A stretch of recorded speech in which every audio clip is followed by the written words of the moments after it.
2021년 4월 24일 찬송 310장, 통일 410장, 하나님의 은혜로. 말씀 출애굽기 9장 1절에서 12절. 제목 계속된 완악함은 필멸의 길입니다. 모세는 바로에게 하나님의 백성을 보내라, 그들이 하나님을 섬길 것이라 전하고, 바로는 하나님의 징계 가운데서도 이스라엘 백성들이 자기 백성, 자기 종이라 고집합니다.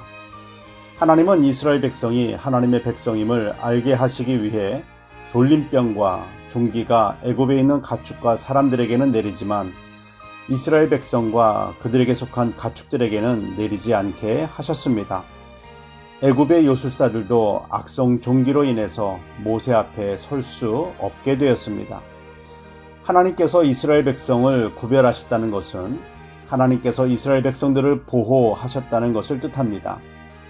하나님의 거룩한 백성, 거룩한 삶을 말할 때 거룩은 구별되다 라는 뜻입니다. 세상의 삶과 하나님의 백성의 삶의 구별, 세상의 권세와 하나님께 드려지는 권세의 구별, 세상의 돈과 하나님께 드려지는 돈의 구별 등 같은 일을 하거나 같은 물건이라 할지라도 하나님께 구별되어 드려진 것은 거룩한 것이 됩니다. 거룩해 된 것은 하나님의 보호를 받습니다. 우리는 예수 그리스도의 보혈의 공로를 힘입어 진노의 자녀에서 하나님의 자녀로 거룩해 되었습니다.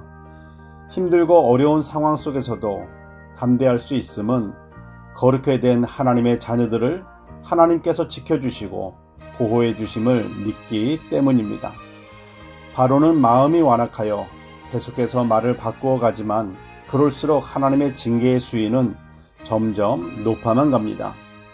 바로의 불순종으로 그에게 임하는 징계만 커져갔을 뿐만 아니라 그에게 속한 백성들과 가축들까지 고통을 겪고 죽기도 합니다.